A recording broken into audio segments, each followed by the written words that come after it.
Oh, mga igsoon. Oh, Lord Jesus. Oh, Lord Jesus. Oh, Lord Jesus. Amen. Lord Jesus. Damat ng kapunon Ginoo. Oh, Lord, we are nothing before you.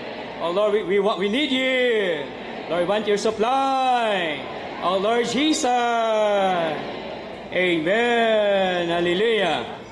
Amen. Amen. Salamat sa Ginoo mga igsoon. As the continuation sa mensahe at tuta sa message 6. Sumpay ni ganina. Ang uluhan ay word of definition. Amen. Salamat sa Ginoo mga igsoon. Sa fellowship ganina sa ubos, may tungod ani atong topic ba?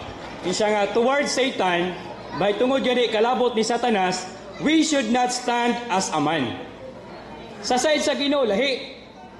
Ayang standing, he stand as a man. Pero sa ato ang mga igsoon dili. Ang atong standing, we should stand as the God-man. Praise the Lord. Dunay portion ani sa live study sa Chronicles message 4. Dunay portion basahon mga igsoon siya. We need to understand that to be a part of a mankind is to be something negative. Di siya, in God's view, mankind is a negative term referring to a fallen man. As believers in Christ and children of God, amen, we are not mankind. We are God-man. Praise the Lord. Amin mga igsoon. Unsa kanita mga God-man. Sagdin lang ng good bad, unsa nang sa atong kinaiya, piki kayo pero di dato kalimtan. We are God-man. Ayog ikuan nga mag-stand ka nga zaman. We are God-man mga igsoon. Dili pa sumpay niya din eh. To realize this is to change, even revolutionize. When we realize that we are God-man, we will say, Lord, you are the first God-man. Amen. And we are the many God-man. Praise the Lord. Daon ta mga igsoon nga, di nato mausab ang atong standing. Mga Diyos tao ta, mga igsoon. Praise the Lord. Hallelujah. Amen. Sa message 5 ganina, makita nato katong kalabot sa baptism. Mga igsoon, may tungod aning baptism ba kung imong tanahon? Ang baptism, mo ni siya, gamay lang ibang isa. Ang baptism, mo ni siya outward affirmation of the inward salvation. Kung nagtuos Ginoo, praise the Lord, kinahanglan siya dunay outward affirmation. Mo na gitawag og baptism. Then kung dunay ra po kay baptism, dunay outward affirmation, pero wala iya mo'y inward salvation, kulang. Mo na kinahanglan gina ang duha mga igsoon. Naging outward affirmation ng baptism, tapos ang inward nga salvation. Praise the Lord. Amen. Sa Matthew chapter 3, continuation man niya. When the Lord received the baptism of John the Baptist, klaro man to ganina, makita nato mga igsoon nga sa chapter 4, ang atong Ginoo gidala siya kamingawan. He was led into the wilderness by the Holy Spirit, by the Spirit. But pasabot ba? Pag adto sa atong Ginoo sa kamingawan, he did not go alone. Wa siya miadto nga nag-inusara. Miadto siya by the Spirit. Ana ating son ingon sa dinhi ba? Insya nga, this is the first thing that God did. Miadto siya dito uban gid ang Espiritu sa Dios mga igsoon. Then praise the Lord. Then may tungod sa iyahang flesh, tunay pang nasulti man to ganina nga nganong kinahanglan man i-baptize ang Ginoo nga wa man siya yaboy sala. Anas badali insya nga in the badali sa ministry insya nga to say that the Lord is the likeness of to say that the Lord kaya ingon ta ba nga Ginoo sa iyang pagpakatao murag sa likeness became man kapag ahimo niyang tao ba kumingon kuno ta nga atong Ginoo nga natawo siya nga sama og tawo, it is heresy. Kini siya nga pagtudlo dili mao. Kay it denies the incarnation of Christ. Pero pag hitungod kinig flesh of sin, mingkag sala gani mga igsoon, ang ipasabot ani niya, wala siya yamoy sala, likeness of the flesh of sin. Kabingon po kag flesh of sin, it is also heresy. Hiwi niya po din niya. Muna nga ang din likeness of the flesh of sin. Sama ra sa unod nga may likeness. Sama ra sa unod nga may sala. Pero wagi sala ang Ginoo.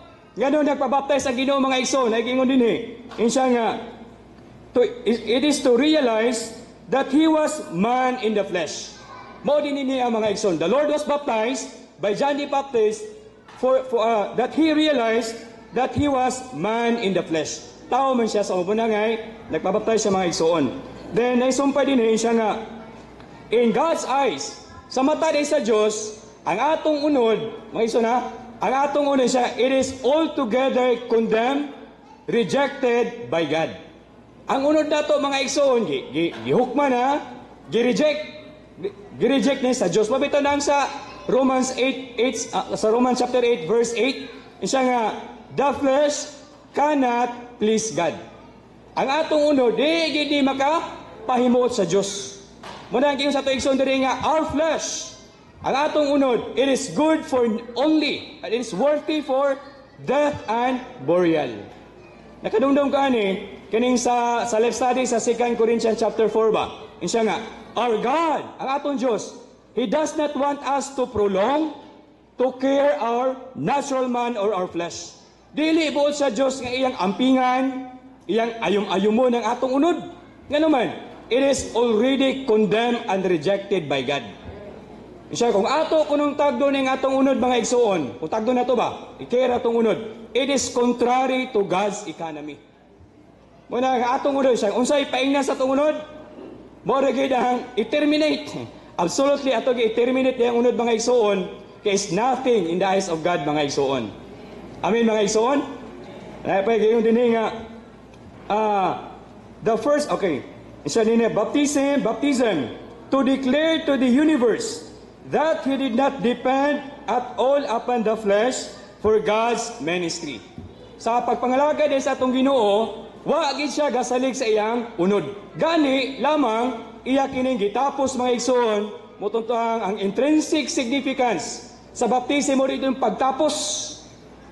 pag-terminate sa atong unod mga igsoon. Dinan natin igsoon siya nga, we all have to see this. Amen mga igsoon? Siya nga, we all have to see this. Nga naman, siya nga, no one should bring anything of his natural life, anything of his flesh into God's ministry. Wala day untay madala nato nga gikan sa atong unod sa pagpangalagad natos Ginoo mga igsoon. So this is how the Lord mo ni gibuhat sa atong Ginoo mga igsoon. Dako na ni continue may especially the co-workers and elders need to realize that as natural man in the flesh, we are good for nothing except death and burial. We need to have ourselves absolutely terminated in the water of baptism. This is the intrinsic significance of the base of Jesus' baptism. So I hope also the full-timers, trainees, specialists have accepted such baptism. We also declare in our life and work, I am person in the flesh, worthy of nothing in the eyes of God, but death and burial. So I want to have myself terminated, crucified, and buried. So ani day ang sa pagpangalagad sa atong Ginoo mga igsoon. Ya kini nga topic karon kining sa message 6. Insya na ano to igsoon nga, we need to see the three definitions covering the three sections of one's enemy's temptation of the first God-man. Kung atong tanawon niya nga kuan, kini nga mensahe mga igsoon, kay doon na may tulog ka mga tentasyon diri nga gipangisgutan. Ang una nga temptation, ang basihanan, morning sa Matthew chapter 4, verse 1, taman og 4. Then ang second nga temptation, sa Matthew chapter 4, verse 5 to 7. Then ang last nga temptation ani mo na ning sa verses 8 to 11. So mao din ang mensahe mo ni ang topic nato karon mga igsoon. Pero ganina, gisulti naman sa atong igsoon to ganina. Si Brother Lee sa Let's study ani sa Matthew mga igsuon. Ingos Father Lee. Isa nga, ang una nga temptasyon day mga igsuon, it is a matter of living. It is a matter of our human living. But pasabot ba? Ang temptation niya nagisgot kalabot sa atong panginabuhi. Kaya kung imong tanawon na to ang verse 1, ang verse 2 sa Matthew chapter 4, gingon din mga igsoon, the Lord fasted 40 days and 40 nights. Ano to igsoon, ingon siya. Many Christians, even Satan think, daghan kunos Kristiyanidad ba? Sa gawas. Apil si Satanas, nagunahuna, ingon siya, nga, the Lord did not eat anything. Di ba? Ga-fasted siya og 40 days and 40 nights. Gunahuna ang taos gawas bad nga, ang Ginoo, wa ni gikaon, may ka 40 ka adlaw, 40 ka gabi. Muna huna ba? But, ang tinuod ay mga igsoon, yes, he did not eat physically. Why? Because he was fasting. But spiritually speaking, the Lord is nourished by the Word of God. Natandog ko ba? Kaysa ito bitong kahimtang usahay. Kini, fasting man. Sa side sa Ginoo, physically fasting. Pero spiritually, being nourished by the Word of God. Sa ato ko nung kasinatian, baliktad. So man, fasting spiritually, physically eating. Di ba tinod mga ison? Kaon ta pamahaw, kaon paniugto, kaon panihapon, isnak pa yun. Napaya, milk tea pa gani, uso na karon, pa-deliver na sa ikwanda, ba? So, ang point ani mga igsoon, kinahanglan di ay, doon natin pagkaon spiritually. Katong giingon bitaw sa Matthew chapter 4, verse 4 nga, man shall not live on bread alone. Kana nga pagpamulong mga igsoon, ang atong Ginoo, nagbarog siya nga tao. He was led in the wilderness. Sadang niadto siya sa kamingawan, miadto siya dito dili as the Son of God. Si Badili ingon siya dinhi nga, kung ang Diyos kuno biadto, kung atong Ginoo ba, kung miadto kuno siya sa kamingawan as the Son of God, Satan could not tempt him. Matintal ba ng Diyos, diba? Pero the Lord was there in the wilderness as the Son of Man. Ingon nga tao mga igsoon. Nakadumdum ko ani ba? Ana to igsoon siya nga toward Satan. Tanawa mga igsoon ha. Si Satanas, he know that he is the Son of God. Unsa mga igsoon? Sa Satanas nakabalo siya nga anak siya sa Dios. Bobito nang ingon dinhi. Siya nga out of God's declaration. Kato ba ang nay? Sa gibaptize sa atong Ginoo sa Matthew chapter 3. Yan siya nga, this is my son in whom I have found my delight. Kadto day mga igsoon, si Satanas nakadungog adto. Bobito dang sa iyang temptation sa gisulti sa tuwing igsoon ganina. Didto mo to'y gibasihan ni Satanas. Mo na gana day Satanas sa Ginoo. You are the Son of God. Make these stones a loaves of bread. Kung ikaw anak sa Dios, himuan niya nga kining bato nga tinapay. Si Satanas kabalo siya nga anak siya sa Dios. Pero kung ang tao gani mga igsoon mo ni lingla po ni Satanas. Kabantay mo usahay, kana bitaw mag-gospel ta mga igsoon. Dito gaspila na to nga gabi gayagi kayo. Digid mo tos Ginoo. Lupigan pag Satanas. Satanas kabalo siya nga Son of God. Pero ang tao gaspila di mga naman niya. Kay kung ang tao di ay mutuos Ginoo, unsay mahitabo? Maluwas ang tao. Mo nang gi-inject ni Satan sa tao ba? Nga bisan sa sulti di mo, alam gano gahi magigay ni, di magid mutuos Ginoo. Ay, si Satanas di siya gusto nga ang tao di ay mutuos Ginoo. Nga siya Dios. Kay pag mutuos siya ni, maluwas man ang tao. Unya si Satanas pod, kumingon po siya nga, you are the Son of Man. O anak sa tao, si Satanas pod ani pildi. Di ba? Mapildi ba Satanas? Muna ang iya pong i-address, di ko musugot nga ikaw anak sa Diyo ay anak sa tao. Ang akong address din mo, Son of God yun. Kay bigog anak sa tao, mapildi mo siya. Kabantay mo itong sa time nga, nasulti man po ni sa igsoon, sa time ni Adam. Di ba? Sa Genesis 1:26 mga igsoon, misulti nga itong Diyos, di ba ito? And God said, siya nga, let us make man in our image according to our likeness. Na may sumpay. And let them have dominion over the fish of the sea, over the birds. Na kay nahisgutan man ito may sunamay, over the creeping things that creepeth upon the earth. Kada na portion mga igsoon, di ba si Satanas, he is a serpent. Unsa may way sa paglakaw ni Satan, di ba gakamang? Di karon na kay Satanas nga kining tawhana, kinis Adan di ay mao din mo dominion ako. Di unsa may gibot ni Satan. Motong dunay pag tingtal. Do ang unang tao na pakyas man, it was fallen, but praise the Lord, dunay second Adam. Mo ang first God man mga igsoon. Amen mga igsoon, salamat sa Ginoo. Ya karon ilang igo ang Ginoo mo first God, nahimo putang mga Diyos tao mga igsoon. Unsa kay atong standing mga igsoon? We are many God man. Sa tuwa di na ta mo ingon atong to err is human, to forgive is divine. Kada ba binita nga?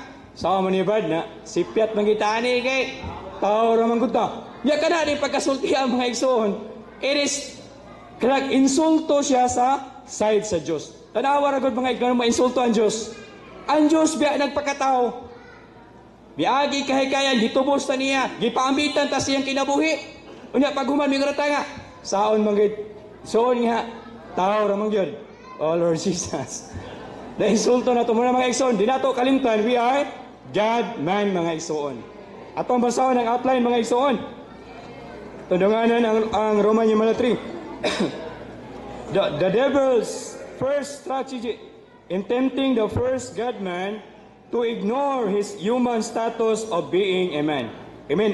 Brothers, his anointing, the first God man, God declared that he was his beloved son. Sisters.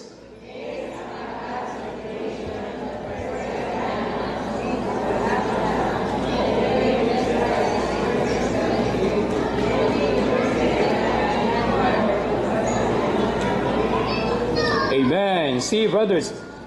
But the first God man defeated his temper by standing firm in his position of a man and answering him by saying, "Man shall not live," insisting to indicate that he was a man. Amen. Praise the Lord. Salamat sa Ginoo nga tawagin ang atong Ginoo mga igsoon. He is the first God man. Si Brother Lee mga igsoon sa ministry insya sa left side ni sa Matthew insya nga there is a very important principle sa pagsunod sa in the Lord's ministry sa basta tawag na Bisaya ni pagpangalagad sa atong Ginoo. Kini nga portion ba? Insya nga dunay importante kaayo nga prinsipyo. Insya nga in the Lord's ministry and economy, we do not know how to if we do not know how to lower our physical demands and take care of the spiritual demands, we are not qualified for His ministry. Kung di kuno ta kabalo mo paubos sa atong physical nga demand ba? Kay mo man yung first temptation God gisgutan.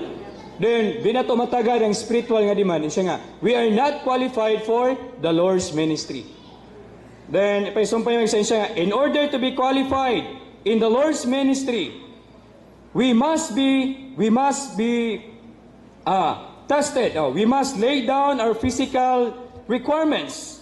Napadawison, a good living, kining na good clothing, housing, good food tanam, may pagkaon. Isa nga, kining tanang kining mga butanga it is a secondary. Isa nga, the primary thing mo day ang pagkaon nato spiritually mga igsoon. Natando ko sa time sa Ginoo dito siya sa Kamingawan, kay sa gibot niya dito, fasting siya, then he pray, nagampos Ginoo, but katong nagkaon siya ba? So ang ipabukatas Ginoo sa igsoon ani, kinahanglan na doon na tayo pagkaon gid mga igsoon. Doon na tayo pagpahimulos sa iyang pulong, doon na tayo pagbasa. Amen. Sa pulong sa Ginoo mga igsoon. Kay tanawa ra gud ang pagtempt ni Satan ug ang pagtubag sa atong Ginoo, pulong ra ba? Word ba? Kada ko giingon nga if you are the son of God, i-declare man gini, Dios magigisultian ni permiro. O pagkaduha na pod, pagtubag sa Ginoo katong giinan siya nga, intubag ang Ginoo nga man shall not live on bread alone. Nagikuha. Laman basahon sa Deuteronomy, Kapitulo 8. Na, Pag abot na po, imong tanawon ba? Ang ilang conversation, pulong na gid mga igsoon. Muna usahay. Ngano kanang usahay, matintal ta mga igsoon because lack of God's Word. Kulang ta sa pagduol sa pulong mga igsoon. Muna nga, salamat sa Ginoo nga ang tao, dili lang siya mabuhi sa tinapay lamang, kundi pod sa matag pulong nga nagagula sa baba sa Dios. Noon, physically speaking, ang atong physical nga bahin, kinahanglan ginig physical nga pagkaon. Pero kung maura po ni saligan mga igsoon, di man nimo, it could not fulfill God's economy. Kung tagdon ko nato lang, only physical things ba?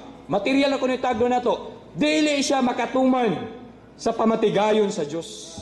Muna kinahanglan doon nagyoy pag-fed, doon nagyoy pag-nourish, pagkaon nato sa pulong sa Dios mga igsoon. Amen mga igsoon. Tantan glaon ta kita tan gabasa man kita sa pulong sa Ginoo. Salamat sa Ginoo hinahinay ni muumol nato mga igsoon. Amen. Praise the Lord. Nya napaganaingon si Brother Lee ani sa kon ba insya nga kadaghanan daw. Pagkalabot ay panginabuhi ba? Kung dito ko sa Bukidnon mga igsoon, lagi pastor dito ba niya kanang na gusto da they want to take the way of the Lord sa kabiri ba? Gusto gid tangay kuanon gid ang pamaagi sa kayulis Ginoo. Karon kay maapiki man ang libing ani ba ang panginabuhi ani kay kinahanglan mo kita manginabuhi. Di man na uban na anak to igsoon insya nga motorbike mi balik yun.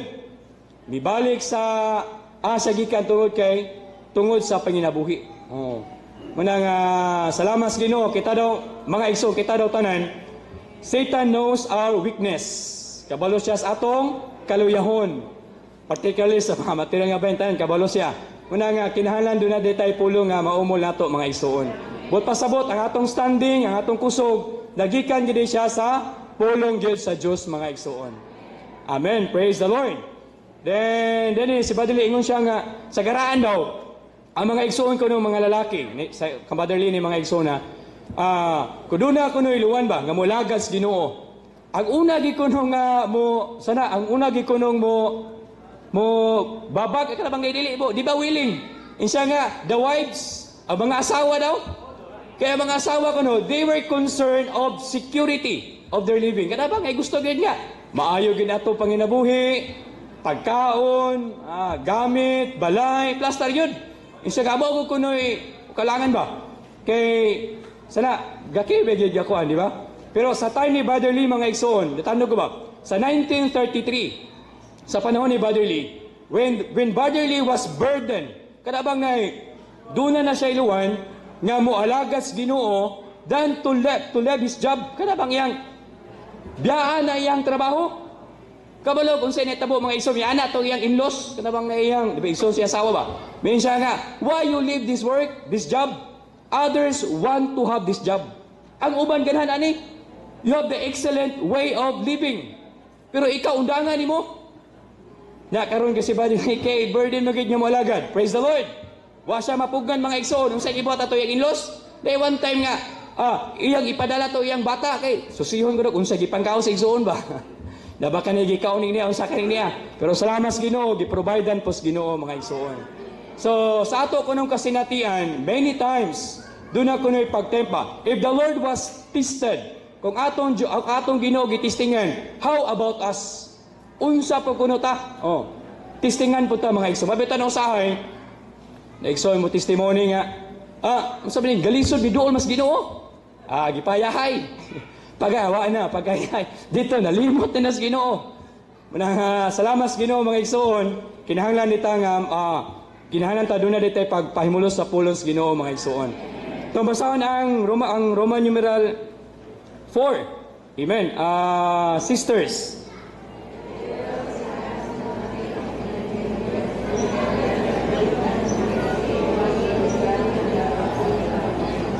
Amen. Brothers, again, it was based upon what God declared that the first God-man was. Be sisters.